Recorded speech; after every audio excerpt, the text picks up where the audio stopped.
ನಮಸ್ಕಾರ ಸ್ನೇಹಿತರೆ, welcome back to cinema talk. 45 movie trailer ನೋಡಿದ್ಮೇಲೆ ಎಲ್ಲರಿಗೂ ಕಾಡ್ತಿದ್ದ ಒಂದೇ ಒಂದು ಪ್ರಶ್ನೆ, 45 ಮೂವಿ ಈ ವರ್ಷದ ಬೆಸ್ಟ್ ಸಿನಿಮಾ ಆಗತ್ತಾ ಇಲ್ವಾ ಅಂತ. ಯಾವ ಲಿಸ್ಟ್ ಅಲ್ಲಿ ಮೂವೀಸ್ ಇರುತ್ತೆ?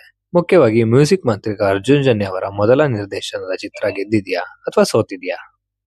ಈ ಎಲ್ಲ ಪ್ರಶ್ನೆಗಳಿಗೆ ಉತ್ತರ ಈ ವಿಡಿಯೋದಲ್ಲಿದೆ.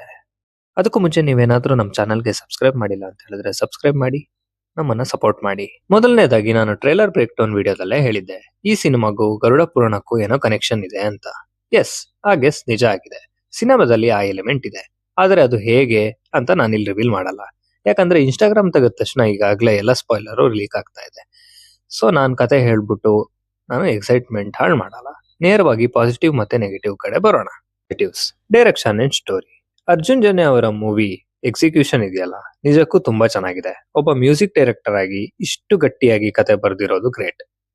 ನನ್ನ ಎಕ್ಸ್ಪೆಕ್ಟೇಷನ್ಗೂ ಮೀರಿದ ಕತೆ ಪ್ರೆಸೆಂಟೇಷನ್ ಇಲ್ಲಿ ಆಗಿದೆ. ಮುಖ್ಯವಾಗಿ ಇಂಟರ್ವಲ್ ನಿಂದ ಕ್ಲೈಮ್ಯಾಕ್ಸ್ ತನಕ ಸಿನಿಮಾ ಸಖತ್ತಾಗಿ ಎಂಗೇಜಿಂಗ್ ಆಗಿದೆ. ಎಲ್ಲೂ ಕೂಡ ನಿಮ್ಗೆ ಬೋರ್ ಹೊಡ್ಸಲ್ಲ. ಸ್ಕ್ರೀನ್ ಪ್ಲೇ ಅಷ್ಟು ಫಾಸ್ಟ್ ಆಗಿದೆ. ನೀವು ಮೂವಿ ಒಳಗೆ ಹೋದ್ರೆ ಕೊನೆ ತನಕ ನಿಮ್ಮನ್ನ ಬೇರೆ ಕಡೆ ತಲೆ ಹಾಕೋಕ್ಕೂ ಬಿಡಲ್ಲ, ಡಿವೇಟ್ ಆಗೋಕ್ಕೂ ಚಾನ್ಸೇ ಇಲ್ಲ. ಈ ವಿಷಯದಲ್ಲಿ ನನಗೆ ಮೂವಿ ತುಂಬಾ ಇಷ್ಟ ಆಯ್ತು. ಇನ್ನ ಪರ್ಫಾರ್ಮೆನ್ಸ್ ಕಡೆ ಬರೋದಾದ್ರೆ, ಈ ಸಿನಿಮಾದ ಮೇಜರ್ ಪಿಲ್ಲರ್ಸ್ ಅಂದ್ರೆ ನಮ್ 3 ಜನ ಸ್ಟಾರ್ಸ್.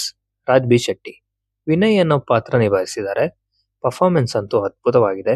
ಅವರ ಮ್ಯಾನರಿಸಮ್ ಸಖತ್ತಾಗಿದೆ. Real star Upendra. Uppi sir Rayappa ಪಾತ್ರದಲ್ಲಿ one of the best performance ಕೊಟ್ಟಿದ್ದಾರೆ. ಅವರ ಲುಕ್ ಮತ್ತು ಆಕ್ಟಿಂಗ್ ಆ ಹಳೆಯ ಕದರ್ ಕಾಣತ್ತೆ. ಶಿವಣ್ಣ. ಇನ್ನು ಶಿವಣ್ಣನ ಬಗ್ಗೆ ಬರೋದಾದ್ರೆ, ಅವರ ಫ್ಯಾನ್ ಬೇಸ್ಗೆ ಬೇಕಿರೋ ಪಕ್ಕ ಕ್ಯಾರೆಕ್ಟರ್ ಇದು. 125ಕ್ಕೂ ಹೆಚ್ಚು ಸಿನಿಮಾ ಮಾಡಿರೋ ಲಿಜೆಂಡ್ ಅವರ ಆಕ್ಟಿಂಗ್ ಬಗ್ಗೆ ಮಾತಾಡೋದು ಅಥವಾ ಜಡ್ಜ್ ಮಾಡೋದು ತುಂಬಾನೇ ತಪ್ಪಾಗುತ್ತೆ ಅಂತ ನಾನು ಅನ್ಕೋತೀನಿ.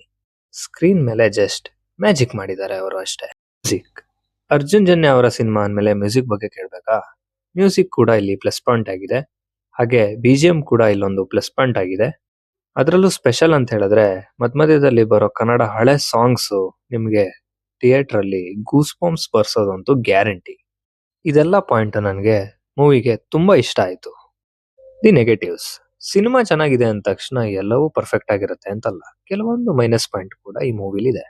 VFX: ಸಿನಿಮಾದಲ್ಲಿ ಸುಮಾರು 75% VFX ಯೂಸ್ ಮಾಡಿದ್ದಾರೆ. ಕೆಲವೊಂದ್ ಕಡೆ ಅದು ದಿ ಬೆಸ್ಟ್ ಅನ್ಸಿದ್ರೆ, ಇನ್ನು ಕೆಲವೊಂದ್ ಕಡೆ ದಿ ವರ್ಸ್ಟ್ ಅಂತಾನೆ ಹೇಳ್ಬೋದು. ಕ್ಲಾರಿಟಿ ಅಂಡ್ ವಿಜುವಲ್ಸ್ ಅನ್ನ ಮೇಂಟೈನ್ ಮಾಡಿಲ್ಲ. Switch back scenes: screen play ನಲ್ಲಿ ಬರೋ ಕೆಲವೊಂದು ಸ್ವಿಚ್ ಬ್ಯಾಕ್ ಸೀನ್ಸ್ ವರ್ಕ್ ಆಗಿಲ್ಲ. ಎಮೋಷನ್ ಸೀನ್ಸ್ ವರ್ಕ್ ಆಗಿಲ್ಲ. ಕಾಮಿಡಿ: ಕೆಲವೊಂದ್ ಕಡೆ ಕಾಮಿಡಿಗೆ ಅಂತ ಬರ್ದಿರೋ ಡೈಲಾಗು ನಮ್ಗೆ ನಗು ತರಿಸಿಲ್ಲ. ಅದು ಕೂಡ ಒಂದು ಡ್ರಾಬ್ಯಾಕ್ ಅಂತಾನೆ ಹೇಳ್ಬೋದು.